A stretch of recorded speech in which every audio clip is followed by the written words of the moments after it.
Ալո։ Բարև ձեզ, բանկից ենք զանգահարում, ձեր անունով փորձում են վարկ ձևակերպել։ Հիմա ձեզ կոդ կուղարկենք, շտապ ասեք թվերը, գործընթացը կանգնեցնենք։ Համոզիչ չէ, սակայն որևէ բանկ ձեզնից երբեք կոդ չի պահանջի։ Ինձ զանգահարել էր կիբերհանցագործը եւ սա հանցագործության մեխանիզմներից միայն մեկն է։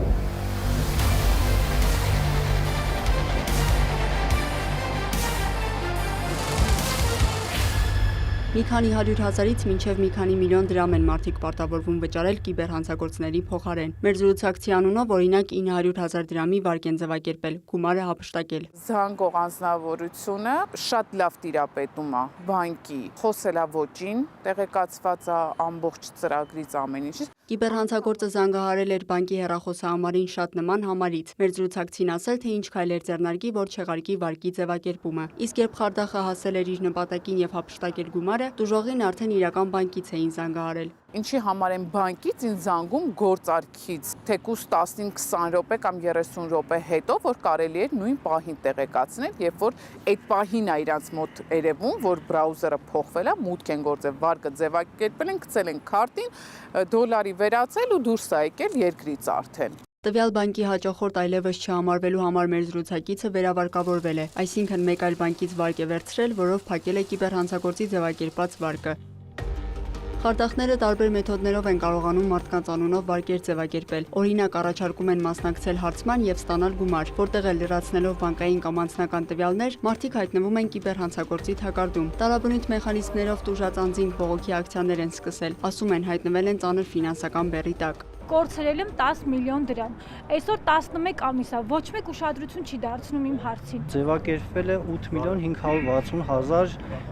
վարկ։ Լավ, վարկը ձևակերպեցին։ Ավանտ ինչու է խզում առանց հաստատման։ Էդ եմ ուզում ճշտել։ Ցուցարարները խնդրում եւ պահանջում են ուշադրություն դարձնել իրենց գործերին, պաշտպանել քաղաքացիների իրավունքները։ Մարդիկ խաբվել են, ընկել են ծուղակը ու հիմա անընդհատ պետական այս մարմնի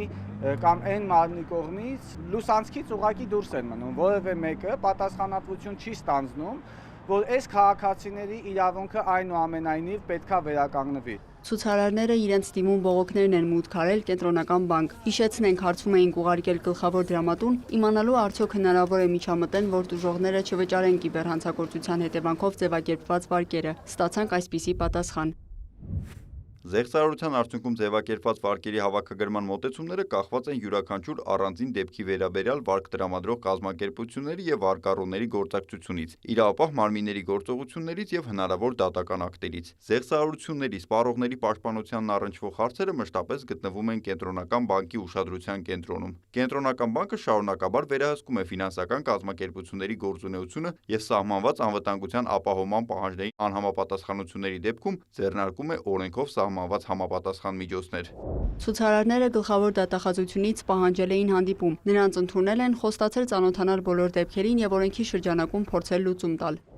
Կիբերհանցագործների ձևակերպած վարկերից հարյուրավոր տուժողներ կան, դատարաններում կան գործեր։ Վարկային պայմանագրի առկայության դեպքում, թեև վարկային պայմանագիրը անձի կողմից չի ստորագրվել, անձի կողմից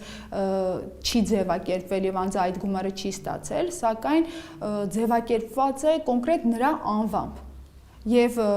պահանջի իրավունքը բանկի համար ծագում է հենց այդ կետից։ Եթե անձի անվամբ է, հետևաբար բանկը պահանջում է գումարը անձից եւ անձը չվճարելու պայմաններում դասակարգման է ենթարկվում, դա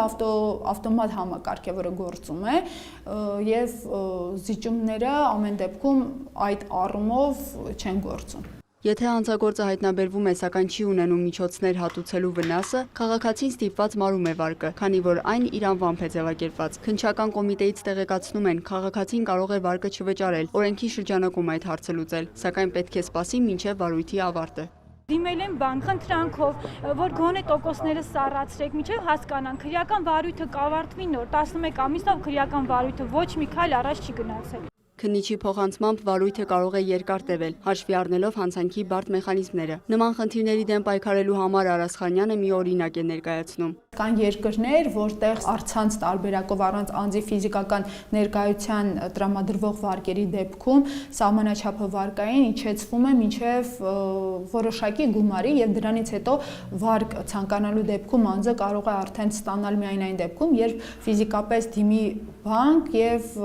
բանկը արդեն անձի նույնականացումը իրականացնի վերջինիս ֆիզիկական ներկայության պայմաններում։ 2020 թվականին, երբ կորոնավիրուս էր տարածված, բանկերը քաղաքացիներին հնարավորություն տվեցին առցանց վարկ ստանալ հեշտացված կարգով։ Այսօր, երբ մեծ ծավալի չարաշահումներ կան, պետք է վերանայել պրակտիկան, նշում է մեդիա փորձագետը։ Այնպես անել, որ ավելի խիստ հսկումներ լինեն, որ վարկ ավելի երկար տևի, օրինակ հաստատվի հաջորդ օրը ենթադրենք, որpիսի եթե նույնիսկ մարդը հանցագործության զոհ է տալիս, դառնում կամ ուշ է կռահում, որ այսպիսի բան եղել, իրեն ծանոթություններ կան մի քանի աստիճան, որ դուք հաստատ ուզում եք եւ այդ ծանոթությունները կան այլընտրանքային ճանապարհներով, այսինքն այն որ չափազանց հեշտացված ու արագ էր այս process-ը, դա կարծում եմ սկսել է արդեն աշխատել մեր դեմ եւ եթե ժամանակին տեղիներ եւ ողջունելի, այսօր դա վտանգավոր է դարձել։ Տեխնոլոգիական զարգացմանը զուգահեռ փոխվում են նաև կիբերհանցագործության մեխանիզմները, դառնալով ավելի պրոֆեսիոնալ իրականությանը մոտ։ Համացանցում այսօր հնարավոր է տարբեր գայթակղիչ հրապարակումներ տեսնել, ներդրումներ կատարելու առաջարկներից մինչև մատչելի առևտուր, որոնց վերջնական նպատակը մարդկանցից գումար հափշտակելն է։ Մեդիափորձագետը նշում է, այնինչ նախկինում այլ երկրներում էր տեղի ունենում, ներկայում մեզ մոտ է տարածված, ինչը մի քանի հանգամանքով է պայմանավորված։ Օրինակ, մարդիկ սկսել են առցանց գնումներ կատարել, իրենց քարտերը չեն վախենում որևէ ծառայության կցել։ Պլյուս ավելացել է հանցագործների գործիքակազմը, այսինքն հիմա Google Translate-ը նույն կամ AI գործիքները ֆանտաստիկ թարգմանություններ են անում եւ օտարերկրյա նույնիսկ օտարալեզու հանցագործները կարողանում են շատ լավ կիրառել թարգմանալ հայերեն տեքստեր ստանալ եւ արժանավաց ձևանալ։ Բացի այդ Հայաստանում, այսպես ասած, երբ որ ռուսական միգրացիան եղավ 22 թվականին